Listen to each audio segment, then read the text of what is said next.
So welcome everybody to another episode of the Real Life Sports Show with me, Sam Adams. This is season 2. We've already had some phenomenal guests. We've got another one today. I'm really pleased and delighted to welcome Alicia Ferguson-Cook to the show. I'm going to get Alicia to introduce herself rather than me do a really shit job of it. But welcome, Alicia, first and foremost. Nice to have you. Thanks, Sam. Thanks for having me. Right. What? Tough doing an intro of yourself. Tough doing an intro of yourself. It is. Okay. I always start off like that. Really apologies. No. It's all good. It's all good. So who am I? I'm a former Australian international turned TV producer. So I've lived in London for 10 years now. Still work in TV, and at the moment I'm the project manager for the Matilda's docu-series called Matilda's The World at Our Feet. So Disney Plus have commissioned a 6-part docu-series that comes out in April 2023. So I'm just traveling the world, following the players, really. That's my job this year. Brilliant. And just we have all sorts of sports people on here. It's not just football. So you, Matilda, for those of you that don't know that are listening, Matilda's is the women's football in Australia. That's the football team you used to play for, and that's who you're following now. So just to clarify that. So yeah, it's all about football for you. It is all about football for me. It always has been all about football for me. Yeah, I've been obsessed with it since I was young. So my dad's Scottish, so my dad's from outside of Glasgow, a place called Ayr. Yeah. So it's always been in our blood, like huge rivalry between Celtic and Rangers within the family. And, you know, I've always played. I'm the youngest of 5 kids. So my brother that's closest to me, he's a couple of years older. Yeah. Used to just kick lumps out of me in the backyard, basically. So that's how I started my football career. I think that's there's so many footballers, especially we're seeing a lot of the stories now from the Lionesses and all of the other women within who were just in the Euros. You know, there's a lot of stories of young girls that played football in their garden with their brothers and got kicked about and muscled about by their brothers. And actually, it's really helped them. I think Beth Mead I was listening to yesterday? Maybe she was talking about that. So it seems a bit of a common theme, quite frankly.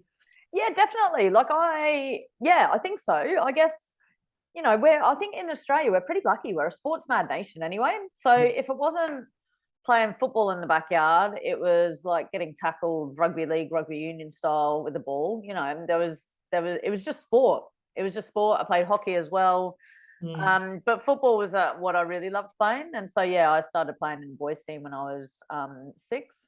Wow. And played all the way through, actually. It got to a stage when I was about 12 or 13 for a couple of years when I was playing with the boys on a Saturday and the girls on a Sunday, and I just loved it. It was like football mad.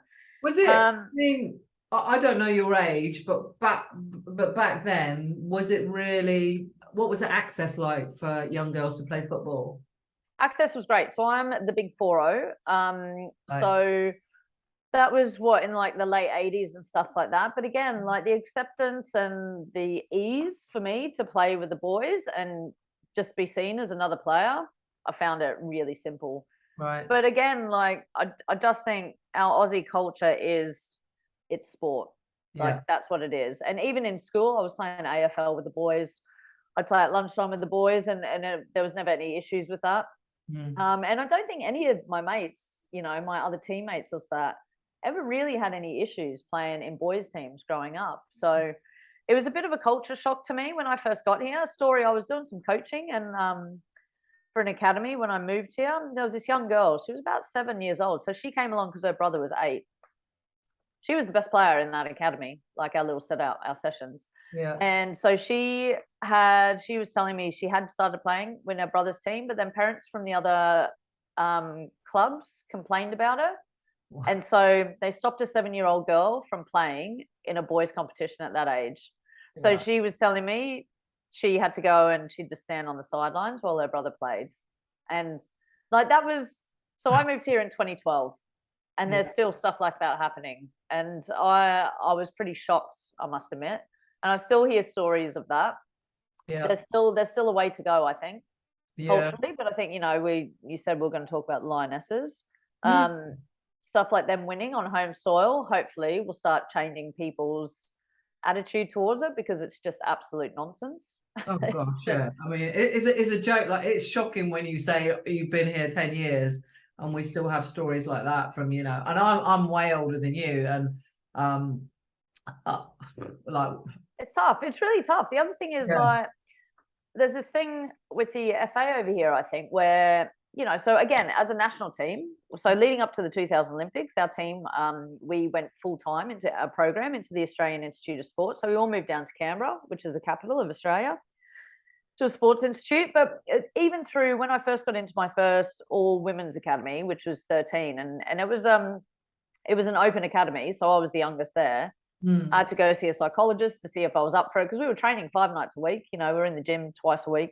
And we've always played against boys teams because we couldn't get the depth of game. So even as a national team in 99, 2000, we'd play on a Wednesday morning and we'd play on a Saturday. And we were playing against men's teams or boys teams, like under 16 teams, and we'd just alternate it from game to game. And it was like never any issue whatsoever. But for some reason, it's the segregation between the male and females still seems quite odd to me, and I just don't see the justification for it. Look, I have no clue what I don't know, because we don't know any different. Like, I'm born and raised in this country, don't know any different. When I grew up, girls couldn't play football. There was nowhere for me to play football. The only sport that really I could get involved in as a kid was athletics. That was like something where girls could go. There was netball as well, and then a little bit of hockey.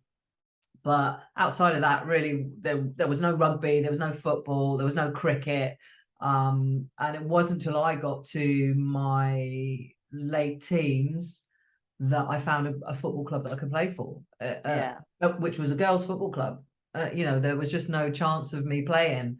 And it's ridiculous. I don't know why we're like that in this country. There is a massive long way to go. But before we get to that, I want to know your experiences, because honestly, listening to you talk about the way they do things in Australia, I know they've invested a shit ton of money into their sport. I know that that it's super, super important to the people of Australia, the culture. God, I wish we were like that in this country. I really do. So I want to know, you touched on a bit of your experience, like at 13, going to the academy, and going full time, like in 2000. I mean, that just seems absolutely bonkers. But what was your experience of that? I mean, it sounds like they kind of knew what they're doing, getting psychologists in, because obviously you're training every day or 5 days. Tell me a little bit more about that experience and how that sounds like the normal to me. That's the norm, really. Yeah, look, again, I think really, like I said to you, like when you think of Australia, like there's not many of us, and we've got not much else going on apart from resources, so mining and stuff. We're not a financial capital of the world. Yeah. So it's basically export of resources and sport. Right. There's probably going to be a few people who will say there's some other things, but let's go with that. But so that was, I mean, a big turning point, and our full-time program was the 2000 Olympics. Yeah. So the government, threw tons of money in, but even before that, so it was the Queensland Academy of Sport where I got the scholarship to, and this was set up. So even the Australian Institute of Sport, I think it was in 1981 it was set up, and I should know this because when I lived down there, I did tours of the AIS, so I should know this detail. But it basically got set up because we did so poorly in an Olympics. Right. And the government was like, well, hang on a second, what's going on? So even from a really young age, from ever since I was in my first academy at 13, we had sports science support, we had sports medicine support, we had strength and conditioning expertise as well. We've always had sports psychologists in it. And they were just all part of, we had nutrition support as well. We used to do cooking classes. Like this was me at the age of 13 learning all this stuff. There was a sports science lab at the academy campus. And so we'd do the testing, this is like the first time on the treadmill, the mask on, they're doing your lactates, all that kind of stuff. So that was in like the mid-90s for me. And that was the norm. And even so, what you did see after the 2000 Olympics as well, what actually happened is a lot of our sport practitioners, let's say, ended up being scouted by the UK leading in as soon as you got the 2012 Olympics. So a lot of our physiotherapists, our sports scientists, even some of our sports administration and sports medicine people all came over to the UK. Because again, huge injection of funding. Absolutely. And that's where it comes around in that cycle. So it's dropped off. You know, it had to drop off at some point. But now 2032 is the Brisbane Olympics, and it's all kind of kicking off again. Yeah. So, you know, it does go in those cycles, and it kind of, you know, the government can't justify it and all the rest of that stuff. But despite that, you know, we've got great facilities. You know, there's football grounds everywhere, sports grounds. We've got the space. We have the space and we have the facilities, and that's something that I know the UK does struggle with, especially, you know, a place like London. Yeah. It's just so jam packed. Like, where do you fit another football pitch? You just can't do it. You can't even fit any more housing. No. and that's a real challenge to, like, for young girls, because if they're from the inner city, then how are they going to get to Cobham? How are they going to get to London Colney, to Arsenal's training ground? It's really, really tricky. Yeah, that's our biggest issue for sort of, you know, cities like London and stuff, is the access, you know, and grounds and facilities. It's, yeah, we don't have the space. You're right. You know, we haven't got enough housing, let alone thinking about recreation and yeah, things like that. So it is a struggle for us. And we did have an uplift. Obviously 2012 was great for us. You know all about that. You know, Australians know about that, what that can do for you. And it was amazing for us. But there is, like you said, there's always going to be peaks and troughs. There's always going to ebb and flow. You know, but we don't have this underlying culture like Australia. I feel that, you know, sport is for everyone, and it doesn't matter if it's girls or boys or whatever. We just don't. Well, that's my experience. We just didn't come from that. Yeah. You know, girls. Do you feel that it has potential to change? Do you feel that like the tides are changing? You know, like, I know Righty was saying about, you know, getting the girls in PE and stuff like that. Yeah, that's a big issue. You know, I think it sounds like fundamentally it has to start in the schools. Like, I'm not sure. Like, and look, weather is not on your side as well, and can make it a little bit tricky for even, you know, playing in a muddy pitch in a field, and you have to go back into class and stuff like that. So there are obstacles. But it does sound like the attitude has to improve as well. Yeah, 100%. But I think, you know, yeah, the weather is an issue. I was reading an article the other day, and they were talking about young girls, and girls get to a certain age, and then it's like, oh, well, it's too dark. It's too, because it gets dark at 4 o'clock, doesn't it? Come flipping clock change in October, and it's cold and it's damp or whatever. But, you know, it's not going to happen overnight. And where we are now with the Lionesses winning, you know, our rugby players are doing amazingly well, and I've seen a real shift in rugby uptake and interest in rugby for women as well. So things are changing, and our cricket is doing better as well. So there is definitely a tidal change, but it's never, you know, football, I think, will get a crescendo off the back of what the Lionesses have done, quite rightly, but it's going to take time. And we need more people like Righty, who's got a really good voice, speaking out about it. People at the top have got to speak out, but they've got to understand that it has to start at the bottom. It has to start the kids in school, the culture in school. Well, even that, Sam, even that. So there's a school, just a primary school up the road. So a mate of mine is the head teacher, and she so this was before the pandemic, and so she wanted to start the first football like training session in the morning for the girls, and that was like 2020. And so I was volunteering and going up and coaching him and stuff, but you know, it was like the attitude of actually the coach who was kind of looking after the boys. He didn't really seem too interested in what the girls were up to. But these are young girls, and the turnout was great. You know, there's 15, 20 girls who just love to have the experience. But it's 2012, and that's the first time they've ever been offered that. They've actually started a girls program. It's crazy, isn't it? And that was because of Bronya. And look, and that was because Bronya knows me as well. And I think that was great. And actually, she sent me a lovely message the other day after the Lionesses. You know, visibility does matter if you know people and you can actually see it, and then you can provide these opportunities. But if you're not looking for it and you don't know it, and like you say, it's not in your psyche, then like, everyone's got so many other things on their mind, aren't they? Like, life's difficult enough as it is. So it does take those little seminal moments of people going, oh, actually, you know, like I know that person, or I remember that, or that was a huge moment the Lionesses won, to try and shift that mindset so it comes to the forefront. Yeah, and invisibility is everything. You know, it's something that I've, you know, all of my friends, you know, luckily, a lot of them actually, my friends aren't really into sport, which is a bit weird. But, you know, the amount of them that I've dragged on this journey, this Lionesses journey, and been messing. And on Sunday, my phone just went, because I was at Wembley, you were at Wembley, you know, my phone just went ballistic, and people trying to FaceTime me. And I'm like, you don't fucking watch football normally, but that's what we want, right? It's what we want. Exactly. That's it. And like we always say, visibility matters. You know, you put things in front of people, and it's a really quality product. And look, the good thing about football now, like football is saturated in this country. Yeah. You've got football, like football just doesn't stop. Like it doesn't stop over the summer. Football don't take a break. It does not take a break in the UK. And so there's a lot of competition for broadcast time, for sponsorship, for all that kind of stuff. And now you can see the quality of the play and the depth of talent and the technical and tactical improvements, because these players are all full time and they're in really solid training environments against some of the best players in the world, and they've got the facilities and the support systems to improve the product, and then that gets people to watch it. It's as simple as that. It's not a difficult equation to work out.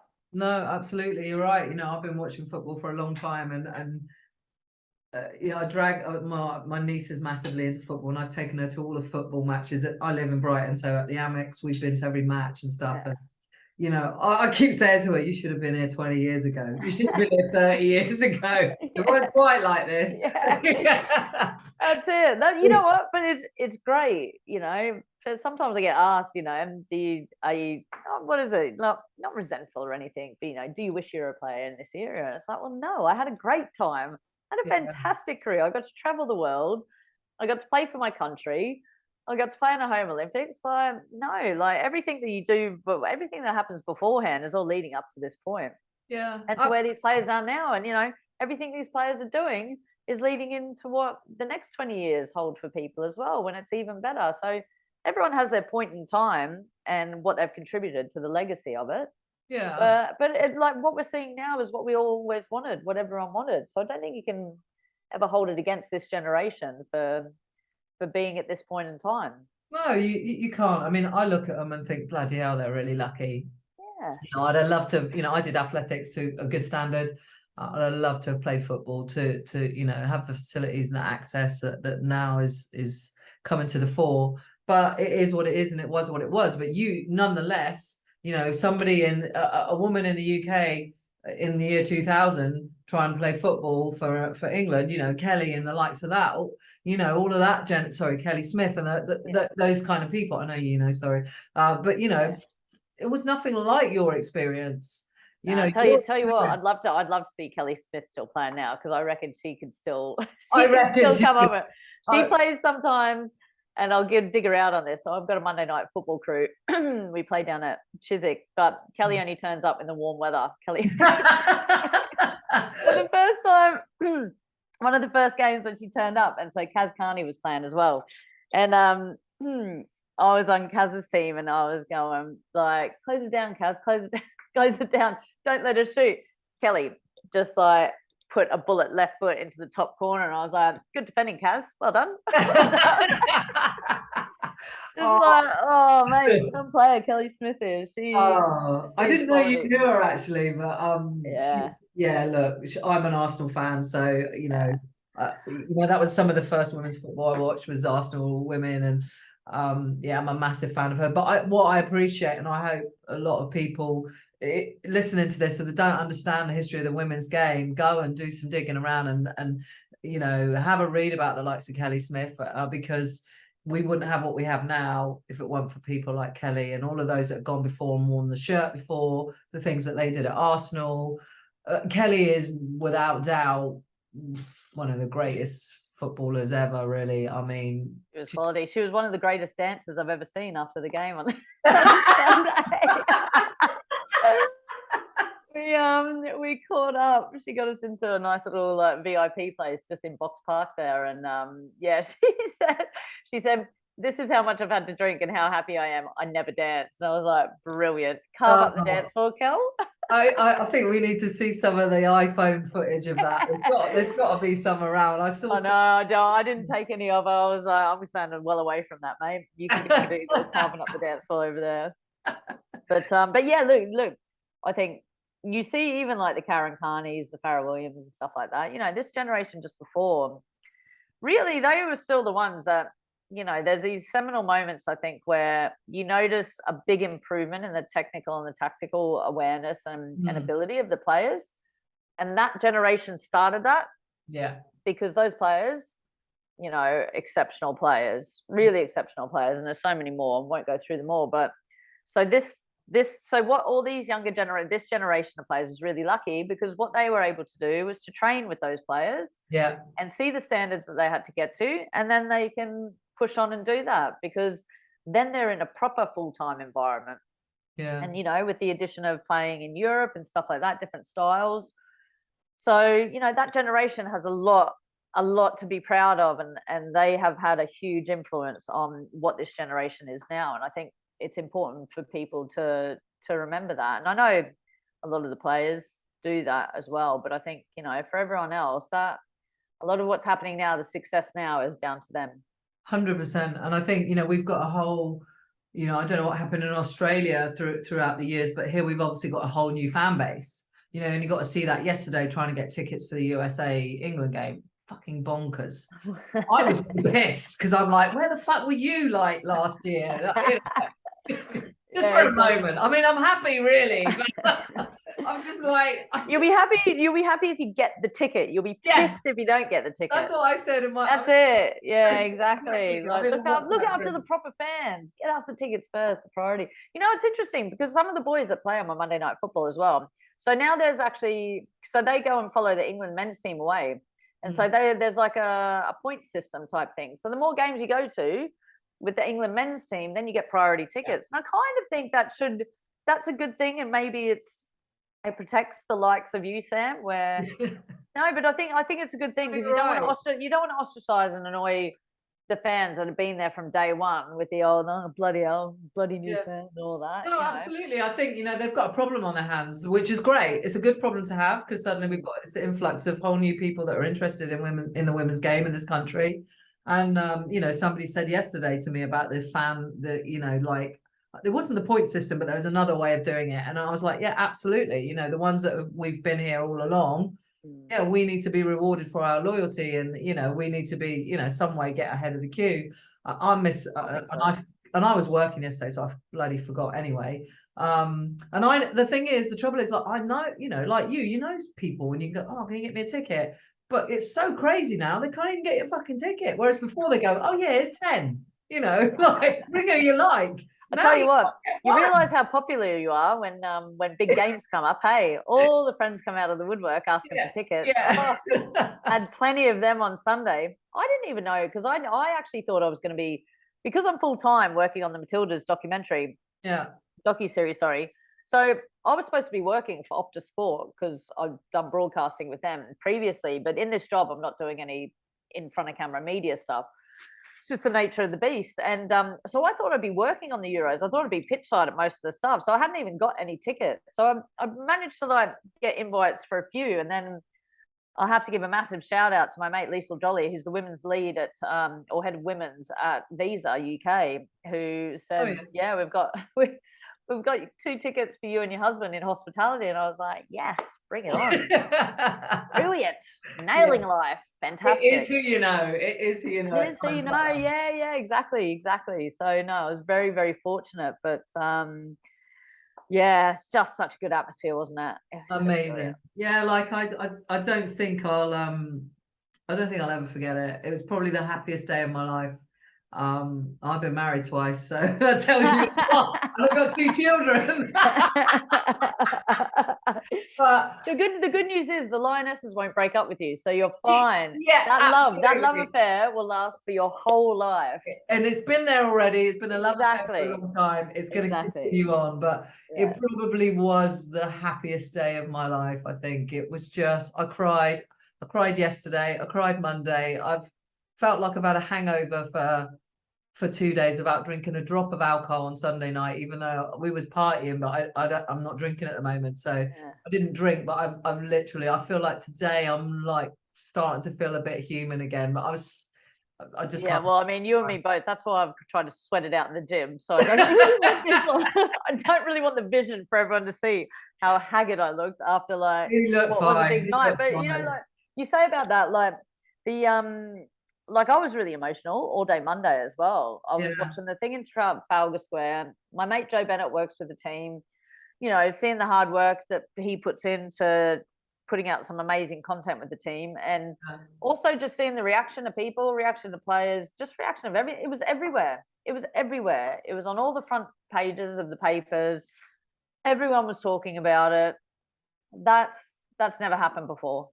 That No. has absolutely never happened before. So it was just a really special moment. So like every time I saw something, I was like blubbering, like pull yourself together. We've Pull got the yourself together, Aussie. Ferguson. I love it. We've got the Aussies crying over the lionesses. Yeah, exactly. Well, It's you brilliant. look, like I said to you, I played in a home Olympics, Sydney 2000. That was the highlight of my career. So walking out into the Olympic Stadium for the opening ceremony is something I will never forget. Got to watch Kathy Freeman win that incredible race as well. Oh, like honestly, that still gives me goosebumps. We actually stormed into the stadium because we didn't have tickets.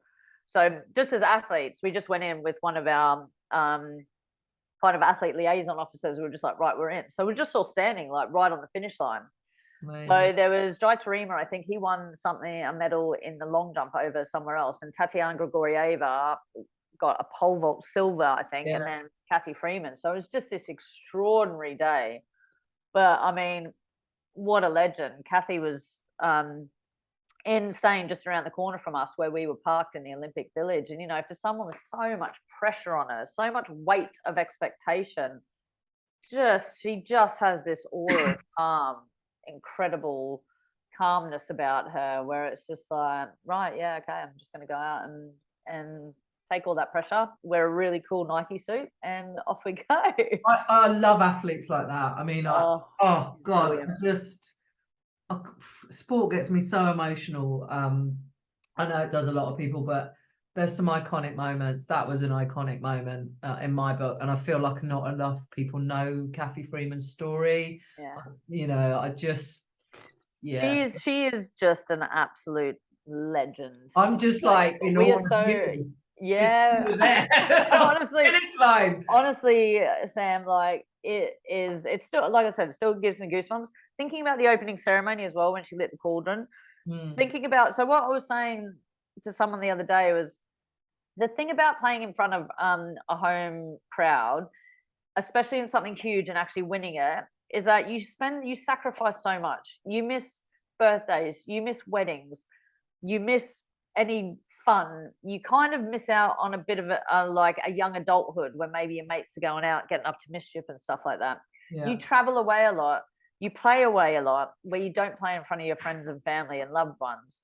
So to be able to show them what all that sacrifice like is working towards, and then being able to actually win on home soil in front of a home crowd, it's just, you can't compare that.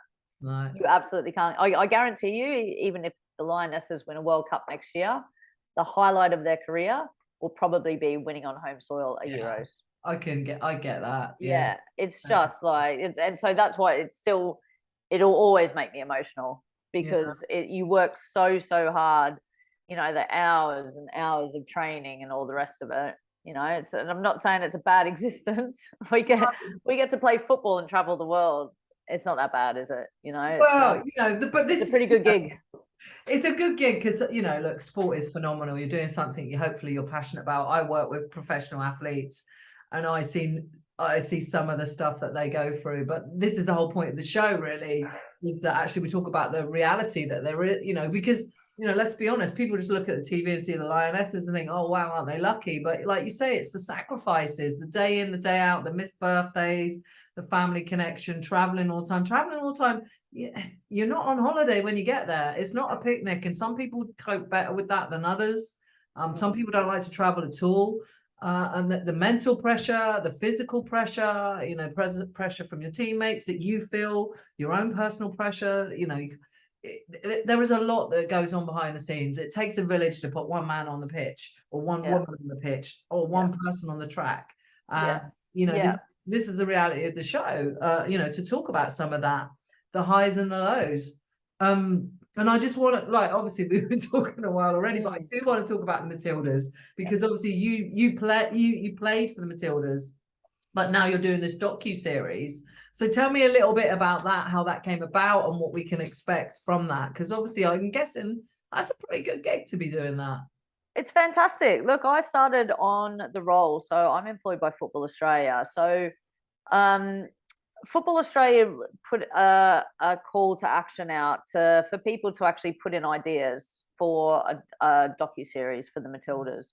And Disney Plus came out the winner. And I think for what this team and their legacy and leading into the World Cup, you know, I think Disney is a fantastic partner for a fantastic platform, because this is what these girls are doing. Like everyone's talking about, inspiring people, inspiring next generations, even inspiring other people to maybe get back into football at a different age. So we started filming in November, and we filmed through to this November.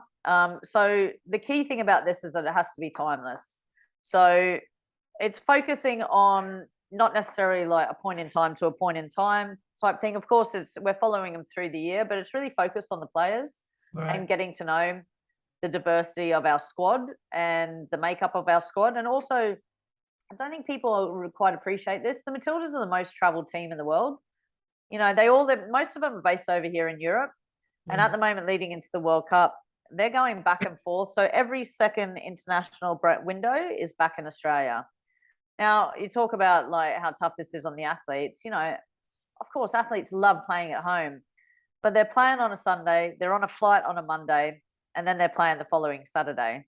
So with the 24-hour travel and jet lag and all the rest of that stuff, it's been a big year for these girls. It really has. But it's really helped me re-engage, I think, with the team, with the brand, with what it is and what it means to represent your country, and also just to get an insight into the high performance environment and what it's like now and what it was like when I was around there.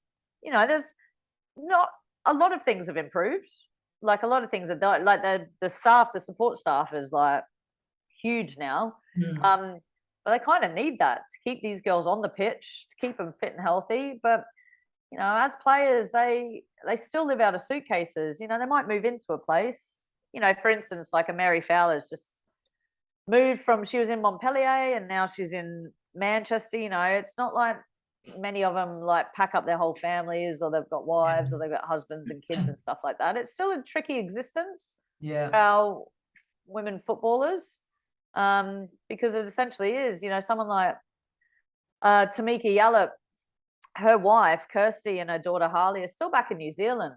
So, you know, she's still playing over, and that was due to the pandemic and all the rest of that stuff. But, you know, they're still living away from partners, loved ones, and all the rest of it. And it's not an hour flight to pop back home, you know, if you're from Amsterdam or something like that, like in Europe. It's a long way from home. So it's been a big year for the girls. It really has. So it's but look, there's some incredible personalities in this team. Really good personalities. We've got some great access, you know. We've been in changing rooms. We've been in and around the team, you know, we're in every single camp. And then in between that, we go off and do catch-up profile shoot filming with the players, where they're dotted around here, there, and everywhere. So I'm excited for it. I'm really excited for it. It's gonna go really well, I hope. When does it come out? So it comes out in April 2023. So 6 1-hour episodes. So look, the first couple of episodes are already cracking on with the editing and stuff like that. It's a tight turnaround. It's a really tight turnaround. And look, the logistics of following around a team of players who are here, there, everywhere is is Yeah. being. I mean, it's gone from I would say it's gone from like 0 to hero as far as travel is concerned. But what it's given me is a huge appreciation for how tiring the schedule is for these players. Because some of these players, Ellie Carpenter, you know, is playing 50 games a season, plus all the travel on top of it. Yeah. Tough, really tough. It is so hard, you know, and we're lucky in this country because, you know, anyone that's listening to this podcast, go and check out Matilda's, because we got a lot. We got quite a few Matildas. Yeah, we're taking over. We're taking over, haven't we? Sam, Caitlin, and Emily, and we got a bunch, haven't we? So we got heaps. We got heaps. Look, it was definitely something that needed to happen for our players to improve again, technically and tactically. You know, historically, I think as a nation, we've always done pretty well. Like, we were in the Asian Confederation, so we're used to playing the Asian teams, but European style of play is something different, completely different, and we've struggled against that. Yeah. I mean, you know, we lost to Spain 7-0 recently, so we're still struggling against that. Yeah. But it's all part of the development. We need to be playing these top teams. We have to be playing them at a high level, and our players need to be surrounded by the best players in the world to improve. So. And you have the best player in the world. Yeah, it's not bad, is it? Yeah, not bad for a small country. Yeah, exactly. I mean, Sam, just seeing how much as a footballer she has matured, you know, and developed and stuff. And it was interesting because you never really know. Like, Sam was absolutely killing it in the US, and people were maybe a little bit skeptical or maybe questioning how she would fit in to the UK and to the European style of play. You know, there's not as much space, people close you down a lot more, and it took her a little while to settle in, but no longer than anyone else would have. No. And she's, you know, loving life at Chelsea. You can just see how much she's enjoying her football. Like, she's a phenomenal football player, and you know, look, there's no question of her ability and her skill. You know, she shows it week in, week out, and she's just one of those players that just has this vibrancy about her on the pitch. And obviously I don't know her personally, but what I see, and I love to see that. Like, I know that Emma doesn't like her celebrating in the way she does, but I love that. I love seeing that character come out and that vibrancy and exuberancy that she, you know, and that just shows you a little bit about who she is. The great thing about Sam is she's Sam and she'll do it her way, and if you don't like it, unlucky. Yeah, you know, like, she's truly authentic, and she is singularly focused on winning and her preparation. I know I was talking to her mum, Roxanne, actually, and her mum was saying, so her parents were over here and Sam sent them to stay in a hotel the night before a game, just so like she has her own preparation time and stuff like that. And that just shows you how focused she is a winner. She wants to win every single time. And that's what you need to do. You need that attitude to be the best, and that's why she is the best, and that's why she's continuing on the ascendancy as well. And I think there's still more to come with Sam too. Yeah, right? She's really settled into the WSL, and I think it was such a great move for her, like, fantastic move for her. Oh yeah, she's done phenomenal. But arguably with one of the, you know, the greatest coaches as well, Emma. I saw him actually after the game. Yeah, she was in that place actually with Kel too. Oh, yeah. But you know, like, it was sort of, she was doing something just emotional because she's had such a huge impact on all these players. She's a huge part of the success of this team. Yeah. And I mean, she's just incredible what she's done with that club and her longevity within the game, because it's not easy being a coach. No. I think the great thing about Emma is she understands the power of her support staff as well. She gets the people around her that she needs, you know, and I think she's very good at delegating certain responsibilities, so it's not just on her, and understands that as a squad there's a lot of players that you have to manage, and you don't have time for everyone. No. So you have to have that team around you to be able to kind of make sure that everyone's looked after, and it's just a solid working unit. Yeah, and I think, you know, there's different managers that like to assume certain level of control, and I do think it, like I said before, it takes a village, and it's getting that village right that, you know, it's like, well, this person has this role, this person work better with this player or that player or whatever. They've got a better connection with whoever, and recognizing that, not being feared by that, but going, okay, no, this is going to work best for the player, and giving the player what they need and allowing them that freedom of expression. You know, it's a big part of my work. It's like freeing people up to be who they really are, because that helps you express yourself, like Sam, like, you know, give her that freedom, because that's how you're going to get the best out of her. But it's understanding the dynamics in the back room, as it were, that can allow that to happen. Well, that's it. You need a psychologist. You need to be a psychologist if you're a head coach, if you're a manager. And I know one of our backroom staff as well is another Aussie, Tanya Oxaby, who used to be the Bristol coach as well. So Tanya played in the W League, played with Sam, actually, was her captain at Perth Glory. Tanya is a sports psychologist, an organizational psychologist, like clinical psychologist as well.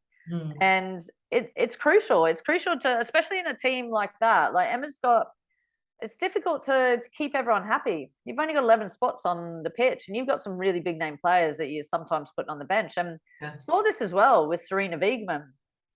But the thing I can see with these two coaches, and I call them coaches because I think the old management term was like not actually getting on the pitch and coaching, but you know, these coaches are actually on the pitch day in, day out, actually doing the coaching.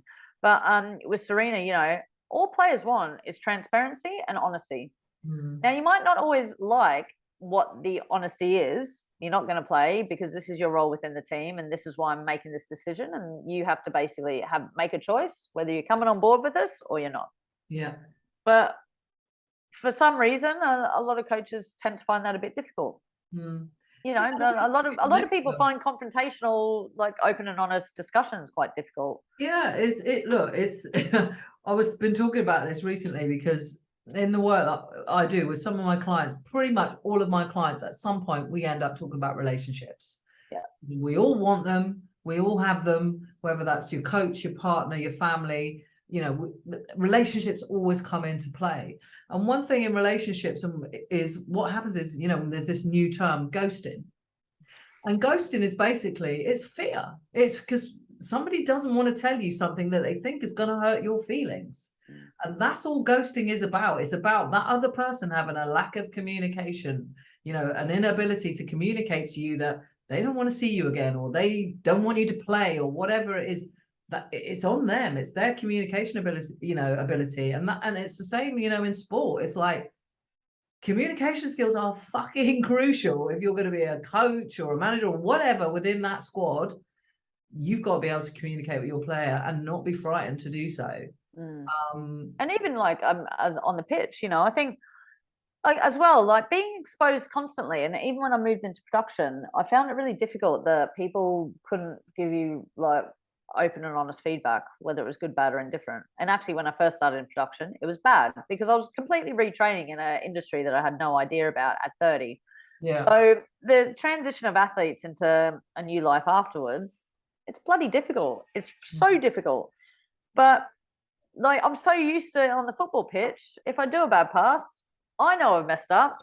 Someone will say, Ish, you fucked that up. Like, what have you done? Like, you know, and so and like, I don't mind people, of course you want feedback, and if you don't know or have the tools to actually have an idea about what you need to do to improve that, then you need help. You need someone to see it from a different perspective. And I find it, and I think that's why a lot of maybe like business coaching and stuff like that and executive coaching, they tend to relate, don't they, or quote sports people and stuff like that, because we're just used to it. Yeah. It's just every single day.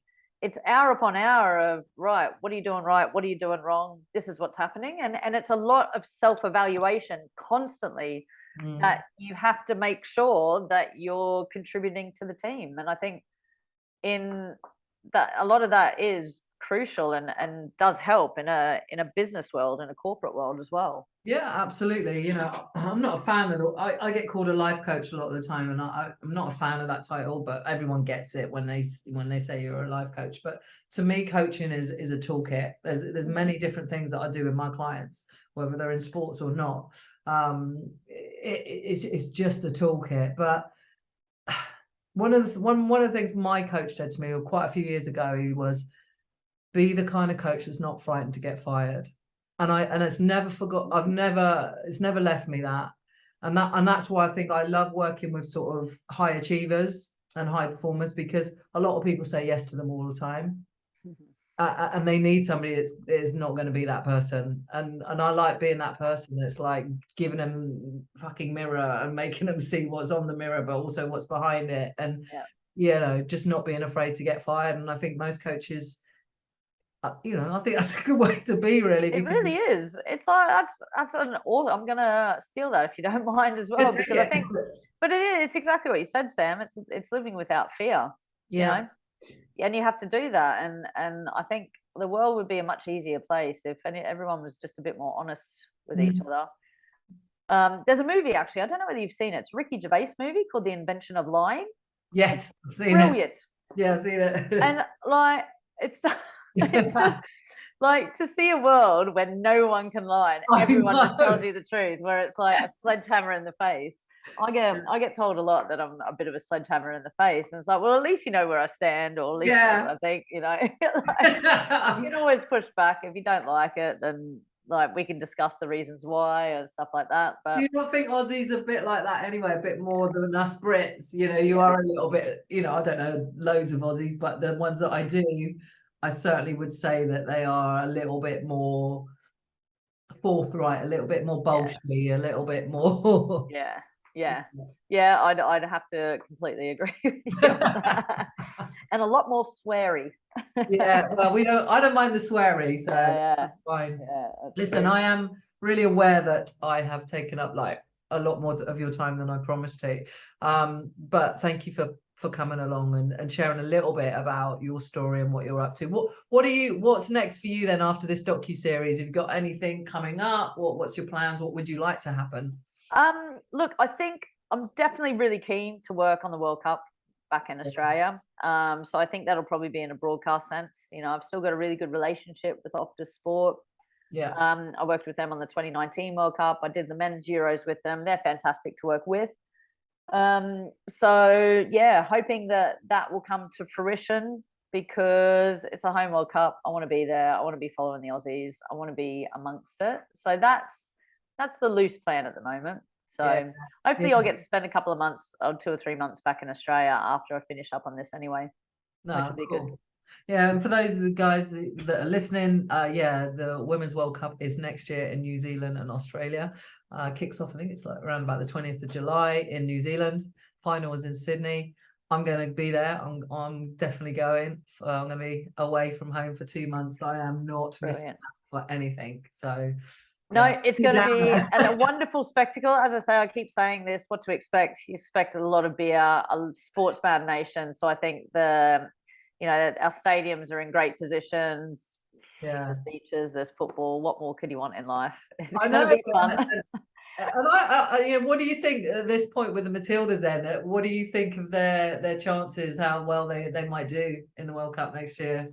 Look, you've got some phenomenal players. Yeah, we've had some phenomenal players. I think we're still we did really well in the Olympics. I think this year's been a bit, you can see kind of the fatigue creeping in. I know a lot of the players had a bit of time off over summer as well, because I haven't had any time off for about 7 years. Yeah. It's a tough gig. And if they didn't actually take the time off to not go to the Spain and Portugal games, then they would have been going straight into the World Cup pretty fatigued as well. So I think you can definitely see that, and hopefully a lot of them are refreshed after that. But anything can happen. It's like, not to go the Heineken thing, home crowds, they're the 12th player, aren't they? Yeah, no, but it makes a massive difference. On Sunday we saw that 90,000 people, or 87,000 people, we were all the 12th person. And they needed it. I'm sure their legs were like bloody jelly for 120 minutes. Who's Germany as well? It's so much. It meant so much to this nation, but any nation. And look, you need the crowd, and I'm pretty sure I've seen some Aussies here celebrate. One of my friends is Aussie, and she came from Australia for the Euros, and I've seen how Aussies can really get behind their people, and I just can't wait, to be honest. I know that you guys are going to put on a great spectacle, so I'm not missing the opportunity. I know, and you are correct in not missing that opportunity. It's going to be brilliant. The Matildas are the most popular sporting team in Australia. So it's going to be huge. I didn't know that, actually. I didn't know Yeah, that. we're the most popular sporting team in Australia. Yeah, level of engagement on stuff. Yep. Did not know that. That's phenomenal. That is phenomenal. Well, so who knows what's going to happen, Sam? But I can't bloody wait. Well, I hope that you get to work to Optus next year, and that you're on the World Cup. I look forward to your .q coming out in April. Will there be a big launch party? You go? Hope so. There was like, did you see No Woman No Try, the rugby one? Yeah, Really, I did. You know, they really did that well, and Victoria did an amazing job. I hope you know your program gets the same kind of, like, you know, you get a launch party and it really gets pushed at the beginning, because it sounds like, you know, I'm going to be looking at it, but I hope a whole bunch of other people will be as well. Yeah, I think it's gonna resonate really well, to be honest. As I say, and we're lucky. We've got one of the best players in the world who people want to watch, which makes it a lot easier as well. And she's our captain as well. She leads from the front. So yeah, all good things. Brilliant. Thank you so much, Alicia. I really, really appreciate your time today on the Real Life Sports Show. Thanks, Em.